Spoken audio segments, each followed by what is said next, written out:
Kia ora koutou, tēnā koutou, tēnā koutou, tēnā koutou katoa.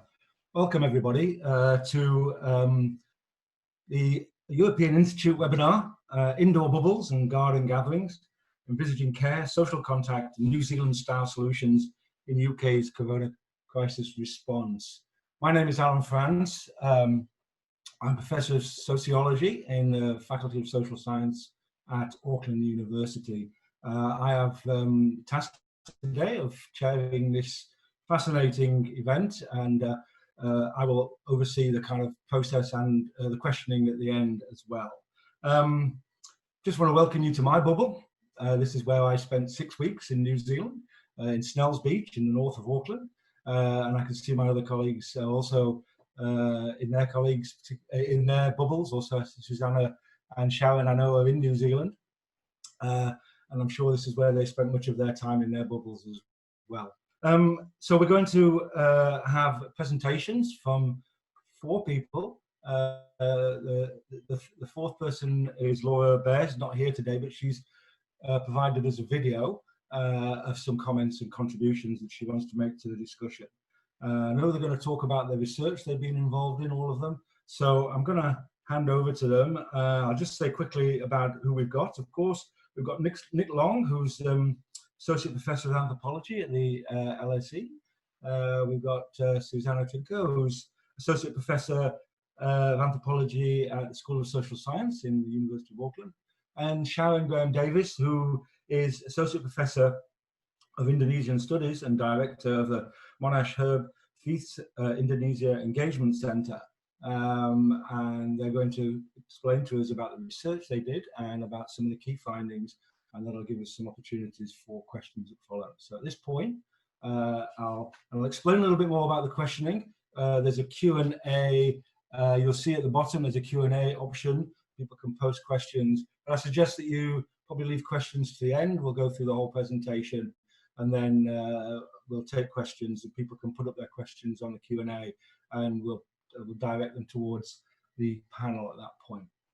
The presentation will take about 45 minutes in total, and then we'll have maybe 15 to 30 minutes questioning, depending on the amount of interest. I've already got some questions I'd like to ask colleagues, so I'm hoping others will also come well prepared. So I'll pass across to Nick to start us off, and I'll talk back to you again in about 45 minutes. Nick, thank you. Thank you very much, Alan, and hello to everyone who's joining us. Thanks for tuning in.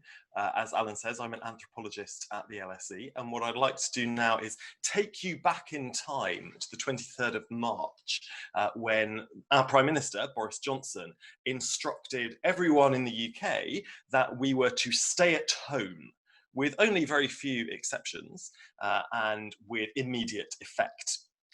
Now, for several weeks after that instruction, coronavirus case numbers and sadly fatalities continued to climb. But as they gradually began to stabilise as we approached the so-called peak, debate really began over how these very draconian lockdown restrictions might eventually be eased. There was talk of reopening schools. A lot of people thought that was a priority. There was talk of reopening retail in order to kickstart the economy.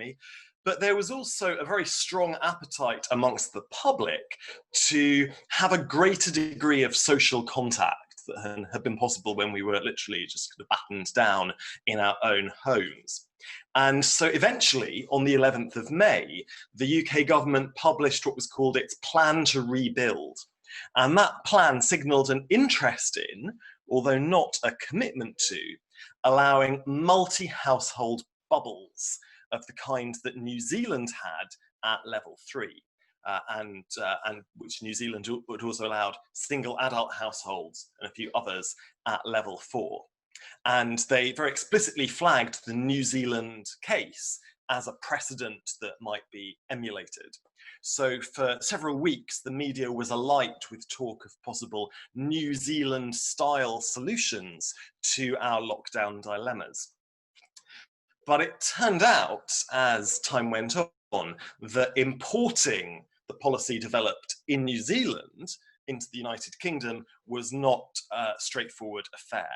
And so I'm really excited to be part of this webinar where we'll be exploring what it was that the UK was able to learn from New Zealand, what it did import, lessons that it could have learned but maybe didn't, and to explore what some of the limits of that kind of transnational policy transfer might have been. So to start us off, I'd like to introduce my colleague and also my boss, Professor Laura Bear, who's the head of the anthropology department at the LSE, but she's also a member of SPI-B, which is the behavioural science division of the UK government's Scientific Advisory Group for Emergencies, or SAGE, which has been the principal body providing independent scientific and academic advice to UK ministers and secretaries of state as they try to handle the coronavirus crisis. So for the past few months, Laura's really been at the coalface of translating academic research insights into policy advice.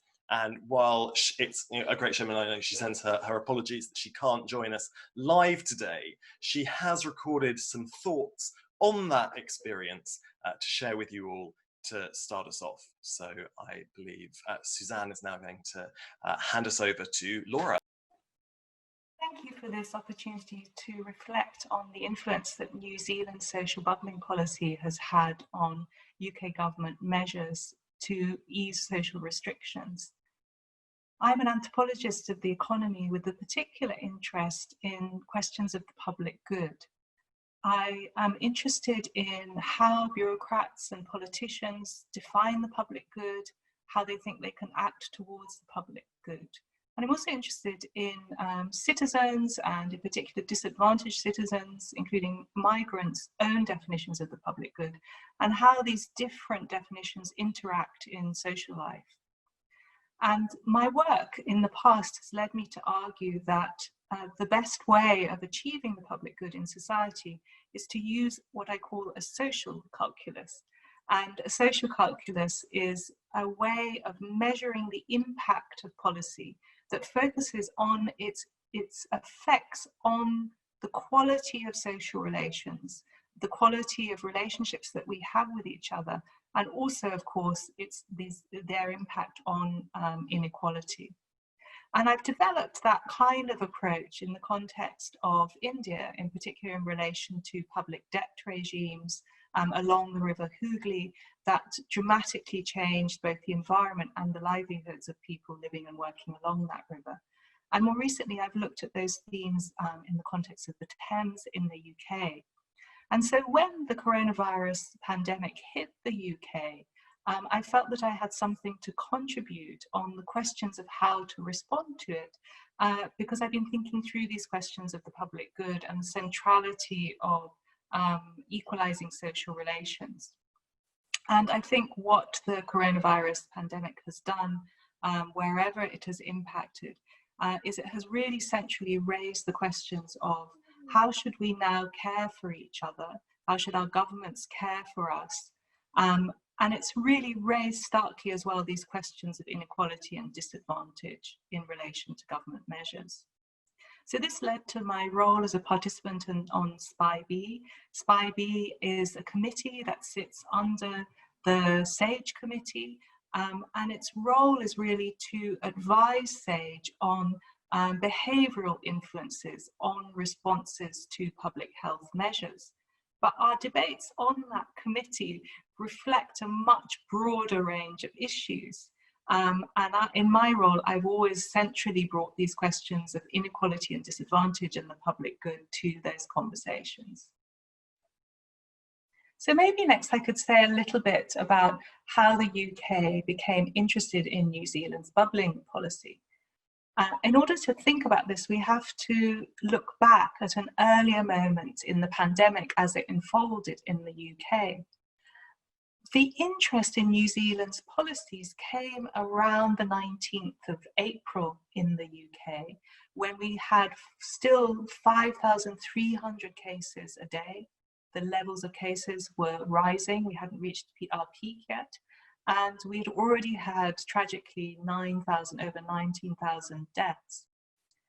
And it was in this context that the government and SAGE and SPIVE started to think about recovery and renewal from the effects of the pandemic in the UK and also from the effects of the lockdown. We began to ask questions about how could we get out of this period of social restrictions? What sorts of society, UK society, should we open up first? And in that context, we turned to the New Zealand example because it provided a really interesting exemplar of how to open up society. What intrigued us was the ways in which the New Zealand government had really prioritised the rebuilding of social connections almost before anything else. So we thought this was a really important and crucial example. And we were also aware of the intense social suffering within UK society. YouGov polls showed us at that time that anxiety levels were extremely high. People were intensely worried, not just about members of their family who they were isolated from in their households, but also friends too, as well. And we knew that the breaking of connections that had come with social lockdown had had deep effects on people's psychological well-being.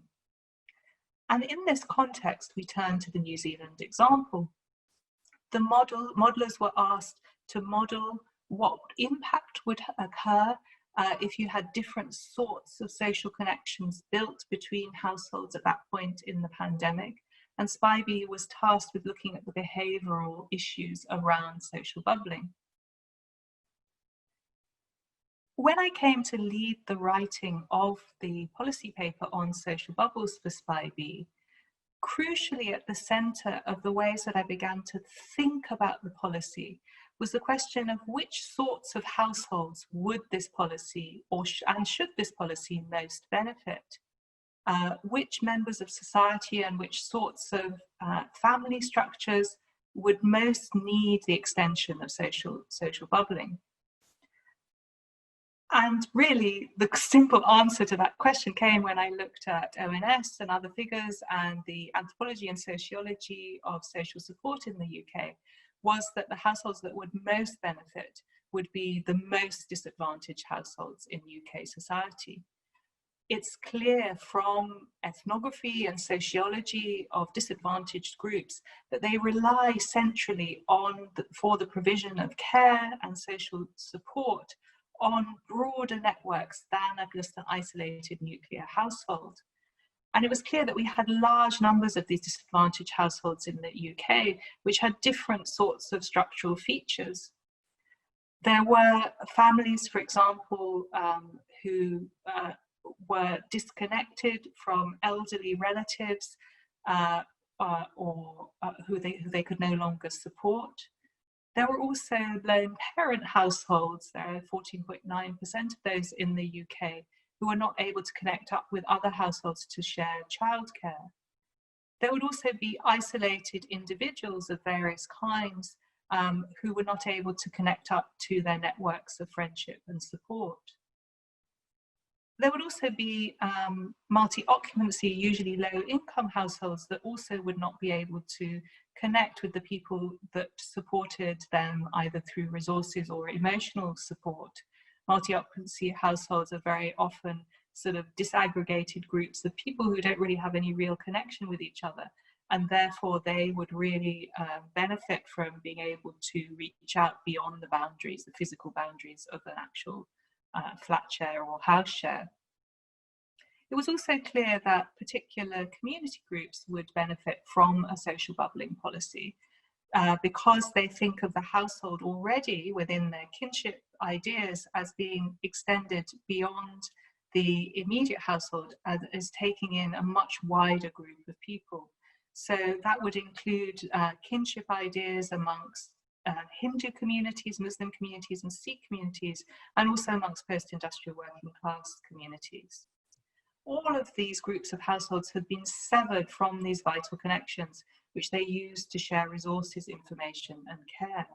And it was those households that I really spoke to and wrote about when I led the authoring of the SPIVE policy. Facebook, and a comment by one of my friends, Francesca, who's from New Zealand, got me thinking, because she was talking about how even during level 4, people who lived alone could have buddies, so they didn't have to endure lockdown in complete isolation. And I was thinking, this would be very interesting to study and learn more about. There was nothing like that in the UK. Maybe it would be interesting to do a comparative case and see whether or not these buddies really do help, whether or not there might be complications associated with buddies. Was the scheme as good as it sounded? So I reached out to Sharyn, who I've known for many years because we both work on the anthropology of Indonesia, and asked her if she would be keen to collaborate on a little project investigating buddies, and happily she was, and then we built together a big collaborative network of scholars, including Susanna and many others, who are all interested in thinking about questions of care and support and responsibility and legality and many other issues in the context of lockdown measures and coronavirus pandemic response. So we began by investigating the buddy scheme through a survey device targeted primarily at people living in single-person households, but with other households surveyed as a kind of background control group, as it were. But when Jacinda Ardern announced that for level 3, all households would have the capacity to slightly expand their bubble in order to bring in caregivers or support isolated people or reconnect with family and whanau, we realised it would be really interesting and really important to get a sense of what exactly was happening in that moment, how people in New Zealand were responding, both because that was very interesting for its own sake to understand how a society was reconfiguring its networks of support and relationality within those kinds of public health policy parameters, but also because we realized that that could provide important empirical data of how a bubble scheme worked in practice that could inform policy debates in the UK, but also elsewhere. So we scaled up our existing survey and actually put together a whole series of qualitative surveys exploring how New Zealanders had lived during levels 4, 3 and 2. And we did various kind of advertising campaigns. We got over 3,500 responses to those surveys. We've also been conducting semi-structured interviews with people to hear more about their particular experiences of the lockdown. And I, together with some colleagues, have been running parallel research in the UK to see how people in Britain have been responding to shifts in our lockdown regulations. Now, I'll tell you a little bit more about that aspect of the research later, but first I think it would be great to share some of the findings from our New Zealand research, input that we were able to give directly to UK government advisors and government departments to help them think through the pros and cons of bubbling.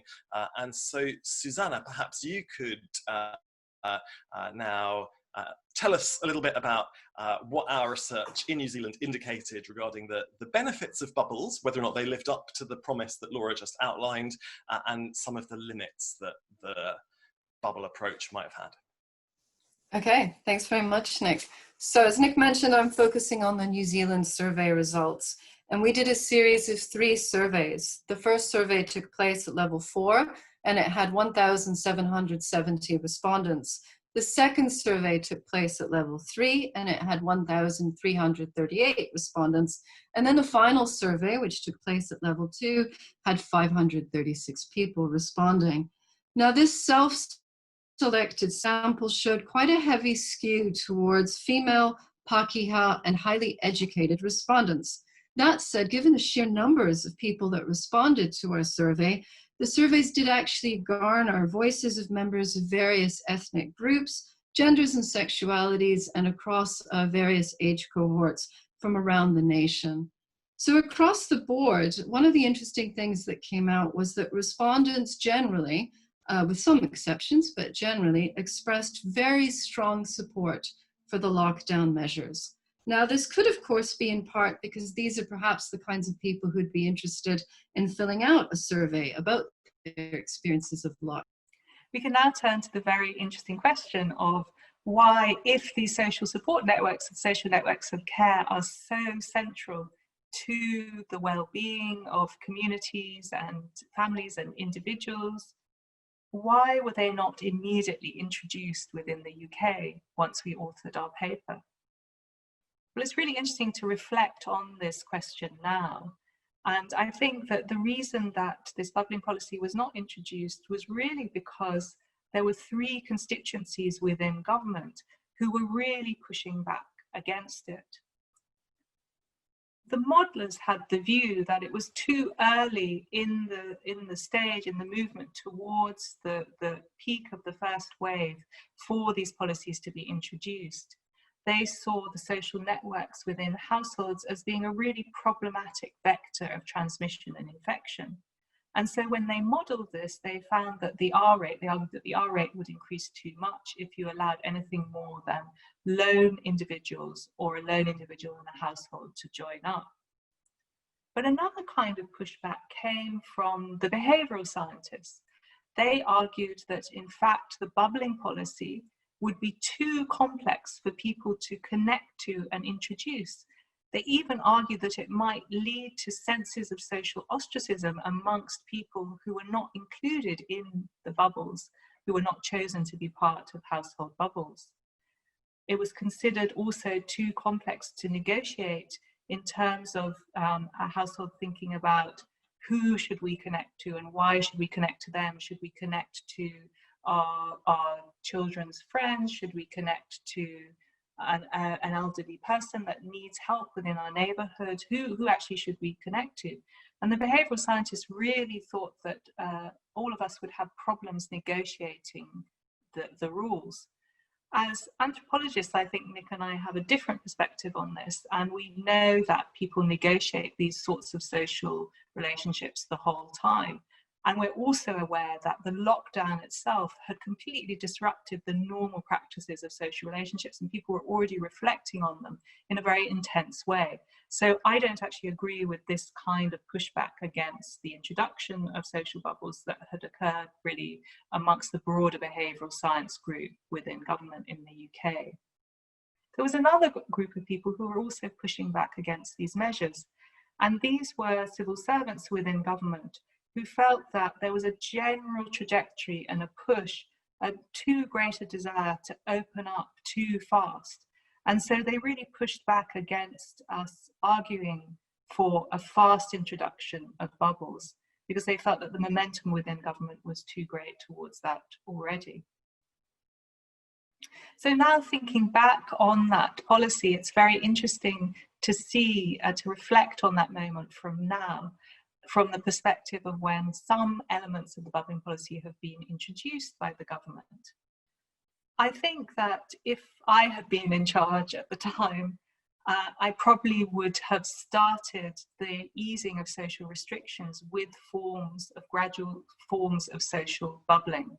And the reason that I would really have pushed for that is because I know that without these social relationships, without our connections with each other, there's no possibility of recovery and renewal in the wake of the impact of lockdowns.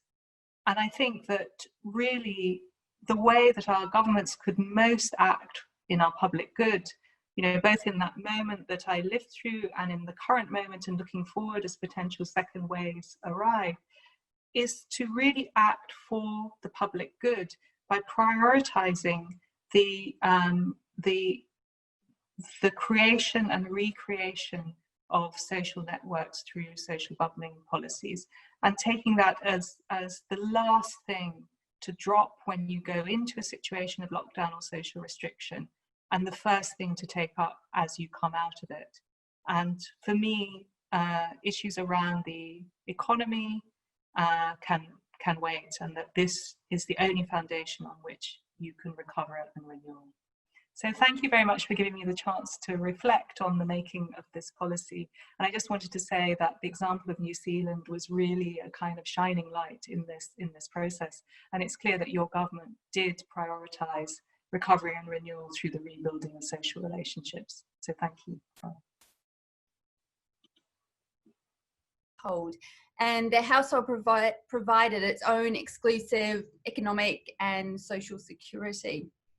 Indeed, there was an implicit expectation and assumption that one's bubble would be a self-sustaining household. Many respondents mentioned in our survey that bubble formation was really quite simple. A mum of 3 said that forming our bubble was easy. We just stayed put. But there was some bubble trouble at level 4. While for many, the bubble did map onto their household, this was not necessarily unproblematic. In a number of instances, people faced significant challenges, such as those where people were in share house arrangements, or where there was shared custody and childcare arrangements, or for essential workers who worried about bringing COVID-19 into the household, particularly if that household included vulnerable people.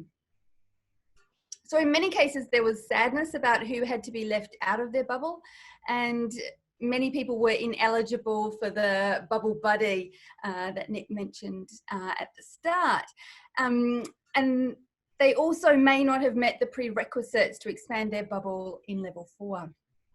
A woman in her 40s revealed that her elderly parents had complex health needs, and her father, who was the primary carer for his wife, had a stroke weeks before lockdown, and they needed more support than they received. People sought to overcome bubble challenges as New Zealand moved to level 3. And one way they did this was through expanding their bubble, often by merging 2 discrete bubbles. Bubble expansion was keenly desired, and almost half of all of our level 3 respondents expanded their bubble. Expansion was easy for some and difficult for others. A nurse of South Asian background found people didn't want to share her bubble because as an essential worker, her job meant she risked carrying the disease.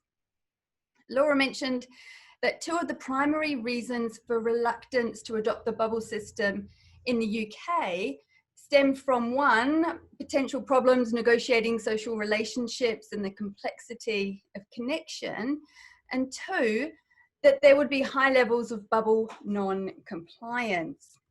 And so we found examples of both of these in our research. In terms of the complexity of connection, one woman noted that her partner's father wanted to join their bubble, but she refused to allow him because she felt that he wouldn't disclose how many family members he was visiting. And in terms of bubble non-compliance, over the 33 days of level 4, police issued almost 6,000 infringement notices, and these would have included bubble non-compliance. By and large, though, respondents found both the negotiation of their bubble structure and the compliance with directives manageable. One man noted that in terms of bubble formation, we had a bubble meeting and set some rules about living in the bubble. One person would do the shopping. There would be no contact outside the bubble. Everyone should let everyone know if anything changed. In our research, we also found that where negotiation and compliance were difficult, people focused on the spirit of the law to enact acts of care and support. Need, not want, was the primary reason for bubble violations. As one woman put it, we would love to add my parents to our bubble, but it would be for social reasons. So unless I really felt like I needed them, we won't extend. The bubble system faced challenges, and these were especially evident amongst people who shared housing out of economic necessity, people who shared childcare or were sole carers, and for essential workers for whom fear of contagion meant some care needs went unmet. Tensions also arose and were exacerbated where people in various existing relationships realised differences in ideas of sticking to bubble rules. But the bubble system did work in providing many people with a way of maintaining valuable social connection. The concerns raised in the UK around the complexity of negotiating who would be in your bubble and that bubbling non-compliance would have negative impacts are valid, but these were not borne out in our empirical research. So, kia ora and thank you, and I think I'm passing back to Nick. You certainly are. Kia ora, everybody. So, although, as Sharyn says, evidence from New Zealand suggested that the concerns that UK behavioural scientists had about non-compliance and about tensions between people over bubble membership were perhaps overstated, bubbles were eventually, or at least these expanded bubbles, were not introduced in the UK in May, despite great anticipation on the part of the public and in the media. Instead, outdoor gatherings of up to 6 people at a time from as many different households as you liked were allowed, and that could be in a public park or it could be in a garden if you had one. Now, this kind of arrangement did actually have some advantages because it allowed people to negotiate their complex webs of relationality. It gave opportunities to fulfill those multiple obligations and those competing responsibilities that Susanna was talking about earlier. You didn't have to just choose one household to be your bubble buddy or your bubble, your co-bubble at the expense of all others. And many of the respondents in the UK saw it as much safer because they thought, well, outside, you're not going to be at risk of getting coronavirus in the way that you would be inside. What was quite interesting was that when we did our survey at level 2, and we asked people in New Zealand, would you have preferred outdoor gatherings compared to indoor bubbles? Actually, in New Zealand, the indoor bubble was seen as safer precisely because of its exclusivity. People were saying, well, if you met up outdoors with 6 people, you wouldn't know who they'd met with the day before.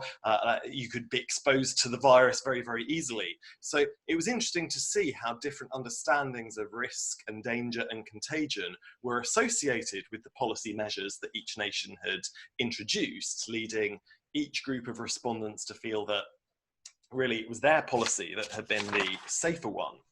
So there were some advantages to these outdoor gatherings in the UK context. But I think what it really revealed for me when I was thinking about it anthropologically is how, although it allows some kinds of obligations and responsibilities, some kinds of care and support duties to be discharged, the fact that the gathering has to be outside at a 2-metre distance makes it difficult to fulfil others. And so the very analytics of care and support needed qualification to think about exactly what arrangement of bodies in space was necessary for care and support to be discharged. So if you think, for example, about somebody who's been recently widowed, recently bereaved, now living alone, it might be that if a minister wants to come and provide some kind of consolation, and it's very important to do that in person so you can get a sense of the body language and read the atmosphere and see how the person's being affected,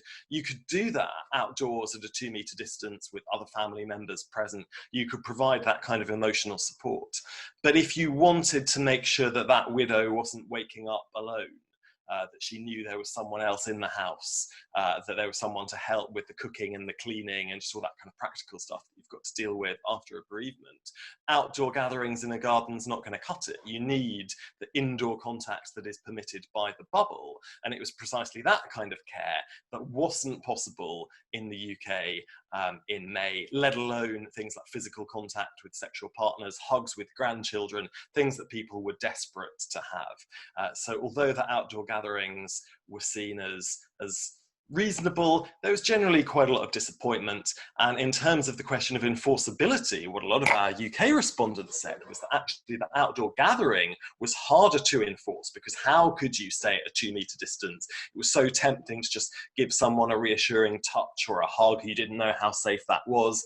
A lot of people who had kids said they didn't dare have the outdoor gathering because they weren't confident that the child would stay at a 2-metre distance from the people they were meeting. And if the child broke that guideline, then that could lead to a lot of tension in the relationship.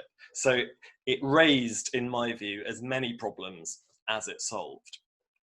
Now, as a coda to all of this, on the 10th of June, against the backdrop of a major U-turn in the UK government's policy on reopening schools, suddenly, out of nowhere, a policy was announced that for households in England and also in Northern Ireland, so-called support bubbles would now be available for people living in single adult households. So that was anyone living alone or any solo parents with children under the age of 18.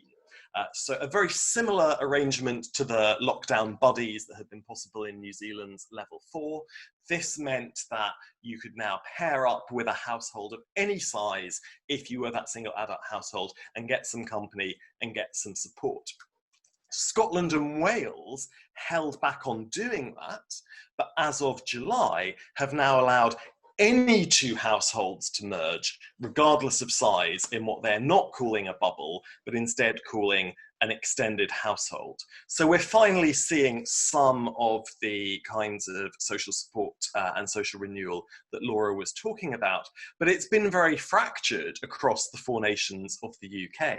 In England right now, we can now receive indoor visits from one household at a time, but those visitors have got to remain 2 meters apart when they're indoors. So it's still not possible to get some of the very particular kinds of care and support that might require physical touch. Now, when I look back on everything that's been going on and is continuing to go on around these bubble policies at the minute, it's hard to escape the view that the actual care and support needs of the British public have been relegated behind political point scoring between the leaders of Scotland, Wales, England and Northern Ireland, as they, in different ways, gamble on whether it's more prudent or more politically advantageous to act optimistically in ways that involve a fast opening up, or to be more cautious in leading their populations out of lockdown. And of course, in the context of bids for Scottish independence in particular, how one frames oneself as a responsible leader opposed to the measures that are being introduced in England by the national UK government has got quite a lot of political bite. But as an anthropologist reflecting on all of this, what I think really haunts me, what's coming through very strongly in the research that I've been doing in the UK, and what I'd like to close by making reference to, is the enduring testimonies of those people, particularly in England, where a New Zealand-style bubble merging is still not possible, not fully. Those people whose specific care needs are still going unmet. And these are the specific care needs that require physical contact. So that might be people in relationships who are not living alone, but they're living with others who are still not able to be together. It might be people with childcare needs, where that child still can't be held or played with. There was a lady who filled in our survey who spoke of how she was the sole carer for a husband with catatonic schizophrenia. So he wasn't able to speak, he wasn't able to offer her any practical or emotional support, and yet because they were a 2-adult household, they didn't qualify for a support bubble. It wasn't clear whether or not support for him constituted a medical need. She felt it probably didn't, and so she didn't feel that she could take advantage of support being offered by her adult children who she was desperate to see. So what the lockdowns possibly taught us is that neither indoor bubbles nor these outdoor garden gatherings, which were posed as a dichotomous choice in the title of this seminar, neither is really a perfect solution. Whichever you adopt, there's going to be someone that loses out. And there might be certain groups that always lose out, like the essential workers that Sharyn was talking about, who have repeatedly shown themselves to be shunned and ostracized at all versions of these policies because people see them as having an unacceptable degree of infection risk. And what this really highlights to me is how blunt our current pandemic preparedness had been. Even in New Zealand, where I think a lot of things were done much better than has been the case in the UK, there was still very much a one-size-fits-all policy that led some people to fall through the cracks. And what I hope is that on the basis of the experiences that people have had during this lockdown and some of the research that we and others have been able to do during the lockdown, in future it might be possible to start thinking about tailoring measures so that the way that we address any kind of lockdown or wide-scale social distancing regime can be much more bespoke, particular to the needs of specific groups who all move through and experience the pandemic in specific ways and with specific needs. And I think it's maybe a call for that kind of more differentiated, more particularistic and more compassionate pandemic preparedness that I would like to highlight as the key conclusion that we can learn and that we might need to implement very soon if vaccines are difficult to obtain and coronavirus comes back with a vengeance at any point in the near future. And I think on that I will close and hand back to Alan. Thank you very much, Nick. Thank you. Thank you to all the presenters there. I was excellent, really thorough and very smooth. And I do want to kind of just make a special thanks to Susanna Woodward, who's working behind the scenes for us, behind the arts webinars, making this so smooth in its kind of presentation. So thank you, Susanna. Hang in there. I know you're going out for dinner, I think, afterwards. So not be too long now. So we've got a little bit of time, and there's an opportunity for questions. As I say, if people would like to use the Q&A option, we can bring it all up. We can all see it, I think, and maybe we'll try and take questions as they emerge. So people want to start thinking, they can just tap in and put some questions in. Maybe while people are thinking of that, I do have a question. I'm quite interested because one of the things I think that's been really interesting in the UK, in New Zealand context, and we just had a report released by government about the use of media consultants in terms of supporting the kind of strategy that government put out and put together. Over $16 million spent on media consultants to put the package together to sell us the bubble model and how we would kind of operate it. I was wondering if that came up in any of the research. Sharyn, Susanna, did that sort of become an issue that people recognize that there was a very strong message coming, a very consistent message, and that was something that helped them stay kind of focused? Yeah, I think I'm not sure that people sort of reflected on the costs of it in particular, but I think certainly we saw the message coming through, and a number of people said how much they really appreciated how clear the regulations were, which was then rather funny because other people were saying, well, the regulations kept changing and I wasn't sure what this meant and da, da, da. But several people were saying, you know, it was the bubbles, well, they might have specific questions about what's allowable at a certain level, but the idea of the bubbles, at least for most people where English was their first language, they felt like the bubbles were very accessible as a concept. Where we found that it sometimes fell apart was people who didn't have English as a first language and who were trying to either translate the term bubble, or they just really couldn't kind of conceptualize what is this thing, this entity that is a bubble. But among English speakers, it seemed that most people seemed to have a pretty good grasp of it.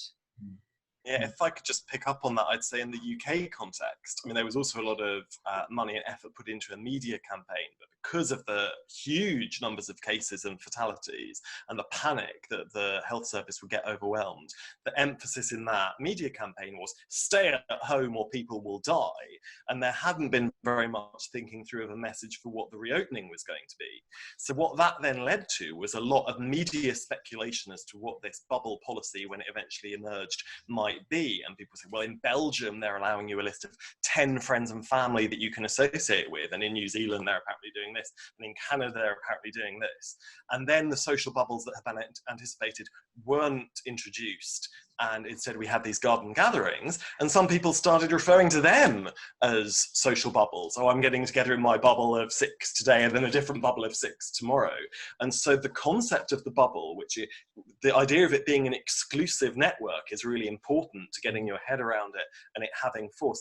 That got diluted by the fact there was so much speculation and anticipation, which is partly to do with not having thought the issue through in advance. It's partly to do with the media campaign. A lot of it, I think, is to do with the UK government strategy of briefing journalists in advance and using these off-the-record briefings as a main route of kind of disseminating information ahead of official announcements, rather than, I mean, they were having daily press briefings, but often what was going to be said in them was being rumoured many days in advance, and I think that was it's clearly a suboptimal way to deal with this kind of emergency governance, because if you're going to have problems with compliance, the number one problem that we found that led to people not complying was not a disinclination to follow the rules, but rather a lack of clarity around what the rules actually were. Good.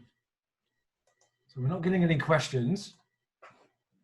I can just pick up on that point. I mean, it's interesting. I don't think we heard anything about the cost of, you know, the advertising or the conveyance of information, but we are hearing a lot about the cost of quarantine. And Australia, as I found out today when Qantas called to say they've postponed our flight yet again, is that because we haven't landed today, we will have to pay $3,000 each for quarantine. So quarantining is getting a lot of backlash from the public, but I don't think we heard anything about the public messaging and what that would cost. I don't think that was covered. I mean, I think what's really interesting about the public messaging is, I mean, firstly, the government clearly made a strategy very early on that the importance of messaging. And I always kind of think, you know, one of the things about Jacinda Ardern is that she, you know, she was a part of the Tony Blair government machine many years back, who were very good media kind of people and understood the importance of messaging. And the second thing was the people they brought in, and they spent, you know, $16 million on it. It was the same in the report recently. There were top world leading kind of advertising agencies. And, you know, I don't know about you, I mean, having lived through that kind of period, found that messaging really powerful and consistent. And, you know, and they're very, very effective, I think. And so there's a debate about cost effectiveness around that kind of use of media, but it clearly, I think, was effective in lots of different ways. Yeah, I think so. And I think I remember the night that, you know, weekly meetings, Nick showed the image from the UK that said, stay home or you will die. And we hadn't had any kind of messaging like that in New Zealand. It was really about, you know, support each other, be kind, be caring, you know, look out for each other. And it still strikes me when I remember that image. It was on a bus stand, and I just thought, what must it be like to be walking along the street and see that kind of public messaging, as opposed to what we were getting here in Aotearoa. Yeah, because that really it stokes fear, and fear leads to compliance, but it also leads to punitive, desperate punishing others who are perceived as lockdown transgressors, even though they might be acting within the rules because they have reasons to go out that are perfectly legitimate. And I think the emphasis on support that was coming through in the New Zealand messaging definitely did help people negotiate some of these problems of deciding who to bubble with, because you were thinking, well, who needs it? Does anyone need it? Maybe no one I know needs it, in which case I can just stay on, so we can stay to ourselves for a little bit longer. And I was very glad that when the UK government did introduce these support bubbles, that message about the importance of framing it as support rather than just socialising came through. But it's a shame that that emphasis on social renewal and social support was not woven through the whole lockdown rhetoric in the UK. But as I say, that was partly a response to the fact that there were such sheer high numbers, there was such terror of health services being overwhelmed in the way that we'd seen in Italy, that maybe support wasn't the priority. And maybe at the time that was a legitimate call, it's just it ended up becoming counterproductive. I mean, also, I mean, still no more questions. I'm going to keep asking them because I've got some other questions I'd like to ask. I mean, the other thing I kind of wondered was, of course, you know, New Zealand is 5 million, as Susanna said, you know, a team of 5 million, the UK is 60 million, right? So, you know, the idea of being able to bring one idea across to a country of such size and diversity, you talked about the, you know, the borders as well between, you know, Scotland and Wales and Northern Ireland and the likes. And I'm wondering if that, you know, was also one of the kind of challenges to the policy. And I guess the other bit to that was we put bubbles in from almost day one, right? It started off right at the very beginning, whereas what I kind of think from what you're saying is in the UK, the notion of bubbles was tried to be introduced later into the kind of time frame that then was kind of problematic. And I wonder if those two kind of factors, you know, the size of New Zealand compared to the UK and the timing, you know, were influential in effectiveness in a way. I would say so. I mean, I think particularly the issue of timing, because if you've already got this idea that you're in a bubble, then the idea of expanding it kind of follows intuitively from that. But if you're now having to reimagine yourself as staying at home and then you need to expand the bubble, that's a bit harder to get your head around. But I think it could be done. I mean, I think if you had the Prime Minister giving a national broadcast, you had very clear infographics, the idea was clearly explained, it could be done, and it could be done across 60 million. I mean, 5 million is still a lot of people. When the epidemiologists did their modelling, actually what they found was you could have a thing where up to about 50% of people of households in the UK could expand their bubble by merging with another household, and it would still be safe. It would still keep our number below 1.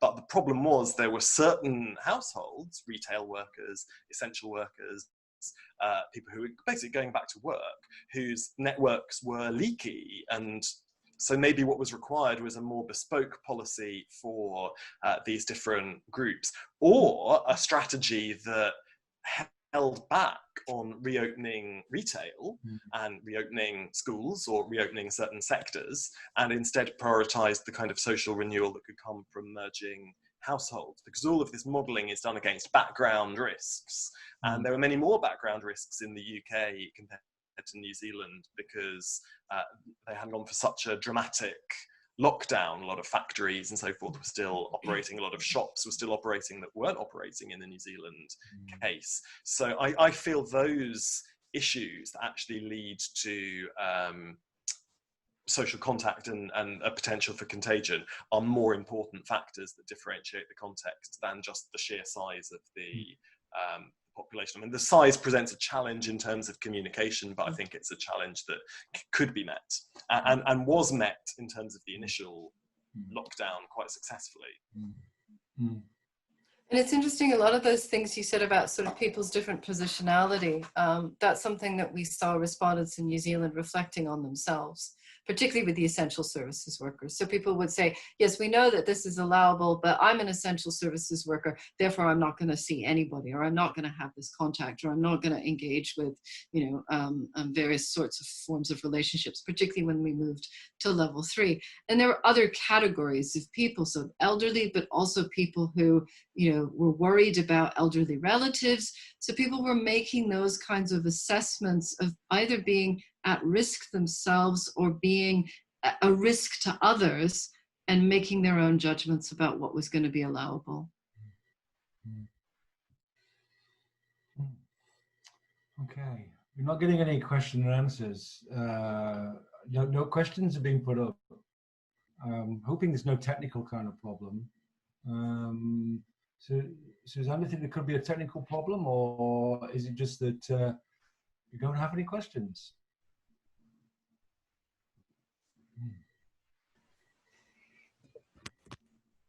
I think that people maybe have just covered everything.